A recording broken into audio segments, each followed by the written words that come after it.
Welcome to Kanchi designers అండి. Beautiful ఆనంద blue పట్టు sari with contrast cement colour అండి.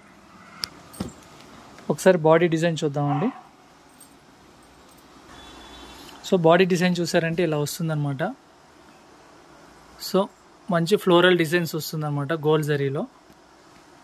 సో బార్డర్ చూడండి ఇలా ఉంది. సో ఇది బాడీ డిజైన్. ఒకసారి జూమ్ చేసి చూపిస్తాను చూడండి. సో బాడీ డిజైన్, ఇది బార్డర్ డిజైన్. ఇప్పుడు పళ్ళు చూద్దామండి. పళ్ళు చూసారంటే ఇది పళ్ళు డిజైన్ అండి. మొత్తం సిల్వర్ జరీ వీవింగ్తో వచ్చింది పళ్ళు డిజైన్. సో బాడీ అయితే ఇలా వచ్చిందనమాట. సో చాలా బ్యూటిఫుల్గా ఉందండి శారీ అయితే. సో శారీ కాస్ట్ వచ్చి 2350 రూపీస్. బ్లౌజ్ చూడండి ఎలా ఉందో, 2350 రూపీస్ అండి. మీరు చక్కగా మన వెబ్సైట్లో kanchidesigner's.comలో ఆర్డర్ చేసుకోవచ్చు. వీడియో పైన శారీ కోడ్ ఉంటుంది. శారీ కోడ్తో మన వెబ్సైట్లో సెర్చ్ చేశారంటే మీకు ఈ శారీ దొరుకుతుంది. క్యాష్ ఆన్ డెలివరీ కూడా అవైలబుల్ ఉందండి. మీకు ఏదైనా క్వరీస్ ఉంటే వాట్సాప్ చేయండి.